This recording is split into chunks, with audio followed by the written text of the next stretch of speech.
Plant में क्या होता है? प्लांट में सेल मेम्ब्रेन के चारों, मतलब सेल मेम्ब्रेन के ऊपर, मेम्ब्रेन तो होता ही है, झिल्ली तो होती है, झिल्ली के ऊपर उस झिल्ली को बचाने के लिए, उस मेम्ब्रेन को सेफ रखने के लिए एक वॉल यानी एक हार्ड मटेरियल भी पाया जाता है जिससे हम सेल वॉल कहते हैं।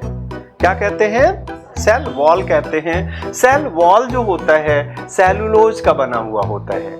किसका? और जब भी किसी शब्द में ओज आ जाए तो इसका मतलब वो कार्बोहाइड्रेट है। क्या है? कार्बोहाइड्रेट कहते हैं।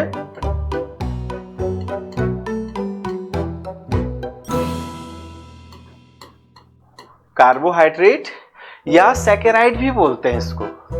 ठीक, क्या कहते हैं?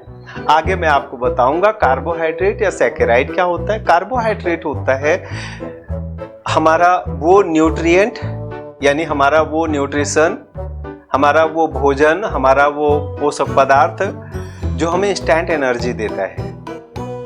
अगर हमारे शरीर में कुछ थकान आ रही है, ऊर्जा की कमी आ रही है, आलस आ रही है, तो क्या कहते हैं लोग? चाय पी लो आप, थोड़ी एनर्जी आ जाएगी ना।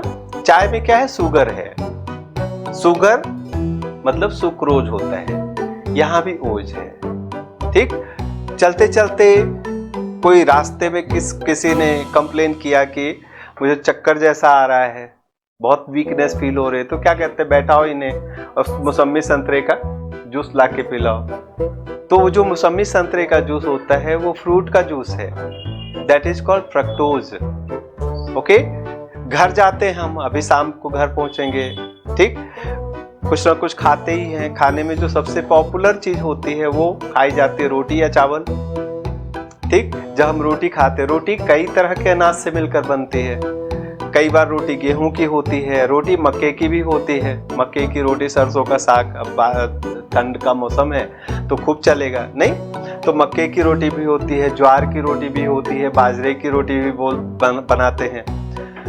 यानी बहुत सारे ग्रेन्स होते हैं, बहुत सारे अनाज होते हैं जिनकी रोटी बनाई जा सकती है। इन सारे ग्रेन्स में जो इनका मेन कंपोनेंट है, जो इनका मेन पार्ट है कार्बोहाइड्रेट वाला, दैट इज कॉल्ड माल्ट, यानी माल्टोज। क्या कहते हैं उसको? माल्टोज कहते हैं। ओके, तो सुक्रोज मतलब शुगर केन का कार्बोहाइड्रेट। जितनी मिठाई हुई, शक्कर हुआ, चाय हुई, जितनी भी गुड़ हुआ, इन सब में सुक्रोज होगा। ठीक, ओके। फ्रक्टोज मतलब हनी एंड फ्रूट जूस, जो शहद होता है और फ्रूट जूस में फ्रक्टोज होगा। अनाज से जो हमें कार्बोहाइड्रेट मिलता है वो, हाँ। इसके अलावा लैक्टोज, लैक्टोज मतलब लैक्ट मीन्स आप जानते हो, लैक्ट मतलब होता है मिल्क, मिल्क का कार्बोहाइड्रेट इज लैक्टोज। ठीक, ये सब जितने नाम मैंने लिए एक बार रिपीट कर सकते हैं फिर से? क्या क्या? सुक्रोज, फ्रक्टोज, लैक्टोज, माल्टोज, ये डाइसैकेराइड्स हैं। क्या है? डाइसैकेराइड का मतलब क्या हुआ कि ये जो सिंपलेस्ट मॉलिक्यूल ऑफ कार्बोहाइड्रेट है ग्लूकोज, दो ग्लूकोज से मिलकर बनते हैं ये। मतलब समझे कि इनमें दो ग्लूकोज बनाने की पावर है। जब इन्हें तोड़ा जाएगा तो ये दो ग्लूकोज में कन्वर्ट हो जाएंगे, और इनमें से किसी को भी तोड़ के ग्लूकोज में कन्वर्ट करना is called digestion of carbohydrate. Carbohydrate का डाइजेशन कहलाता है। और ऑलवेज ध्यान रखना, डाइजेशन होगा नहीं, कभी कभी पॉसिबल नहीं है विदाउट एंजाइम्स। ओके, डाइजेशन होने के लिए एंजाइम का होना बहुत जरूरी है। ओके, समझे? इसीलिए एंजाइम को क्या कहा जाता है हिंदी में? पाचक रस कहा जाता है। क्या? पचाने वाला रस या जूस, डाइजेस्टिव जूस कहा जाता है एंजाइम को। Is it okay? हाँ या नहीं? और बहुत आसान है। कोई आपसे पूछे कि माल्टोज का जो डाइजेस्टिव जूस है यानी एंजाइम है, उसका नाम बताइए। तो ओज, ओज हटा के एज जोड़ दीजिए तो क्या हो जाएगा? माल्टेज। माल्टोज का एंजाइम माल्टेज। यानी अगर माल्टोज के ऊपर माल्टेज डाल दिया जाए तो that would be converted into 2 molecules of glucose. Clear है? सुक्रेज, अब बताएं सुक्रेज क्या है? सुक्रोज का एंजाइम। ओके, अगर हम सुक्रोज के ऊपर सुक्रेज डाल दें, सुक्रेज एंजाइम की 2 ड्रॉप्स डाल दें तो that would be decomposed into 2 molecules of glucose. Glucose ही एक ऐसा सैकेराइड है जिसको हम कहते हैं मोनोसैकेराइड। ऐसा सैकेराइड है जिसे हमारा ब्लड एक्सेप्ट करता है। ठीक, मतलब माल्टोज हम डायरेक्ट ब्लड में इंसर्ट नहीं कर सकते हैं, बट आवश्यकता पड़ने पर ग्लूकोज की ड्रिप्स लगाई जाती हैं, डायरेक्ट ब्लड में उतार दिया जाता है। ओके, ध्यान रखना, बहुत इंपॉर्टेंट बात आपको बता रहा हूं। ग्लूकोज का डाइजेशन नहीं हो सकता है because that is already digested food. समझे? डाइजेशन के बाद जो बनाना वही ग्लूकोज है। तो अब अगर आपसे कोई पूछे कि ग्लूकोज का एंजाइम बताइए तो there is no enzyme of glucose. Sucrose का एंजाइम हो सकता है, माल्टोज का एंजाइम हो सकता है, फ्रक्टोज का एंजाइम फ्रक्टेज होता है, फ्रक्टोज का एंजाइम हो सकता है, बट ग्लूकोज का एंजाइम। अब तो मैंने बताया। अब अगर हम कार्बोहाइड्रेट की बात करें तो you know there are 2 types of carbohydrates. Monosaccharide में सिर्फ एक आएगा ग्लूकोज, और डाइसैकेराइड में अब आपके पास 4 हैं, fructose, maltose, lactose and sucrose. अब इसके बाद इन चारों को छोड़ के बाकी कुछ ऐसे भी सैकेराइड्स हैं जो बहुत कॉम्प्लिकेटेड हैं, जिन्हें हम पॉलीसैकेराइड कहते हैं। पॉली का मतलब हो गया कई सारे ग्लूकोज मॉलिक्यूल्स जिनमें समाहित हैं। ओके, जब उनका डाइजेशन होगा तो बहुत सारे ग्लूकोज के मॉलिक्यूल्स मिलेंगे। ठीक, और उनमें कुछ बहुत इंपॉर्टेंट है। उनमें नंबर 1 है स्टार्च। स्टार्च जो राइस का कार्बोहाइड्रेट होता है या जो पोटैटो का कार्बोहाइड्रेट होता है। जितनी भी रूट्स होती हैं, रूट्स, हर रूट में प्लांट्स अपना जो रिजर्व फूड होता है वो कार्बोहाइड्रेट के फॉर्म में स्टोर करते हैं। ओके, एनिमल्स अपना रिजर्व फूड फैट के रूप में स्टोर करते हैं। एनिमल्स में रिजर्व फूड फैट होता है, लेकिन प्लांट्स में रिजर्व फूड फैट के फॉर्म में नहीं होता है। उनकी रूट्स में कार्बोहाइड्रेट के फॉर्म में स्टोर करते हैं। ओके, दूसरा जो पॉलीसैकेराइड है उसका नाम सेलुलोज है। सेलुलोज सेल वॉल्स में पाया जाता है, यानी जितने भी प्लांट्स होते हैं प्लांट्स के सेल वॉल में सेलुलोज पाया जाता है। तो दूसरा सेलुलोज होता है। ओके, और तीसरा जो पॉलीसैकेराइड होता है जो मोस्ट पॉपुलर, हमें 3 ही जानने हैं, 2 मैंने बता दिया। एक, पहला क्या? स्टार्च, दूसरा सेलुलोज, और तीसरा होता है ग्लाइकोजेन। क्या? ग्लाइकोजेन। ठीक, ये जो ग्लाइकोजेन नाम का पॉलीसैकेराइड है, it is found in our liver. ये हमारे लीवर में पाया जाता है। मीन्स क्या है?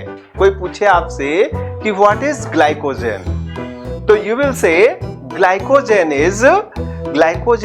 Is polymer of glucose.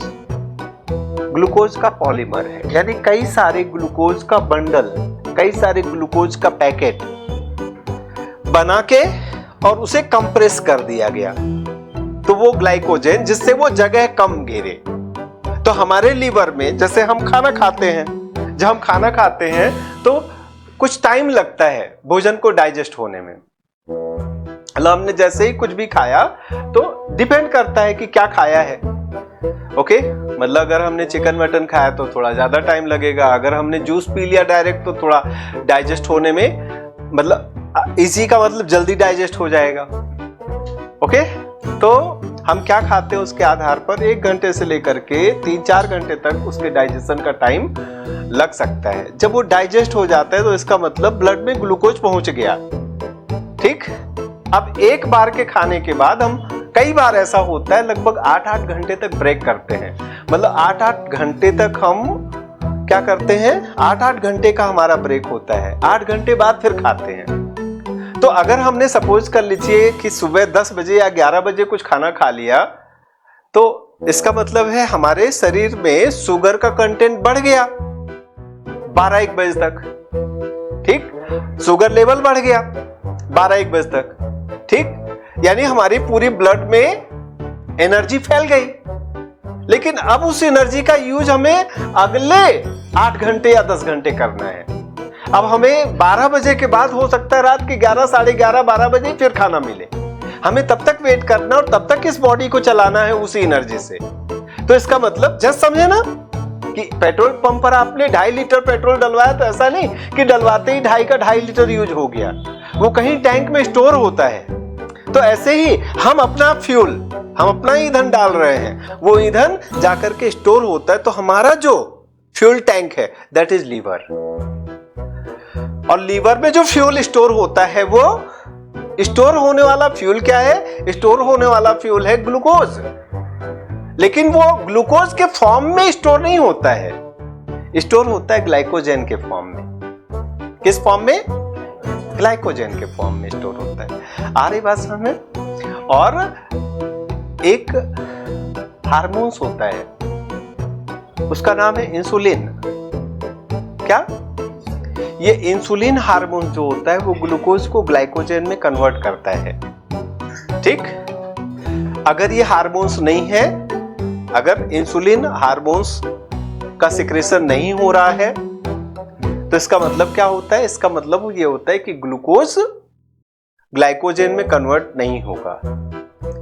Okay, जब ग्लाइकोजन में कन्वर्ट नहीं होगा तो लीवर एक्सेप्ट नहीं करेगा उसको, यानी हमारे अंदर से जो लॉन्ग टर्म एनर्जी स्टोरेज था वो सिस्टम डैमेज हो गया। तो जब हम खाएंगे तब तक हमारी बॉडी में एनर्जी रहेगी। मतलब आप अगर हमने अभी खाना खाया तो 2 घंटे तक हमारा शरीर अच्छे से काम करेगा, इसके बाद हम फिर थके थके से रहने लगेंगे, फिर हमें वीकनेस फील होने लगेगी। क्यों? क्योंकि हमारे पास वो टैंक नहीं है जिसमें दिन भर के लिए एनर्जी स्टोर होती थी। मतलब टैंक तो है लेकिन एनर्जी उसमें नहीं जा रही है। ठीक, ओके, समझे? तो इस प्रॉब्लम को, इस डिसीज को हम डायबिटीज कहते हैं, शुगर डायबिटीज बोलते हैं। Okay okay, it happens in deficiency of insulin. जब इंसुलिन की डिफिशियंसी होती है, इंसुलिन की कमी होती है तो ये प्रॉब्लम पैदा होती है। ठीक, तो इतने सारे कार्बोहाइड्रेट्स हैं, उसमें से एक बहुत पॉपुलर कार्बोहाइड्रेट है जिसको हम कहते हैं सेलुलोज। सेलुलोज का मतलब क्या हो गया? सेल वाला, ओज मतलब कार्बोहाइड्रेट, सेल वाला कार्बोहाइड्रेट, यानी सेल वाला मतलब क्या? सेल वॉल का कार्बोहाइड्रेट। तो this is the carbohydrate of cell wall. Okay, cell wall यानी कोश का भित्ति हमेशा, सेल वॉल हमेशा किससे? सेलुलोज से ही बनता है।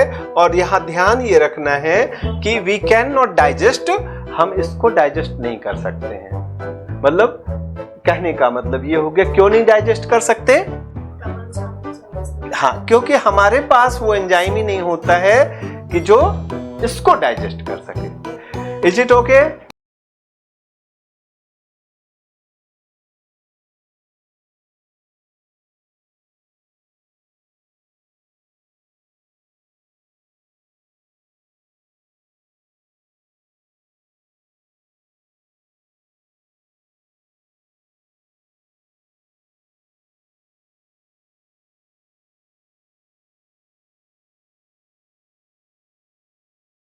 Thank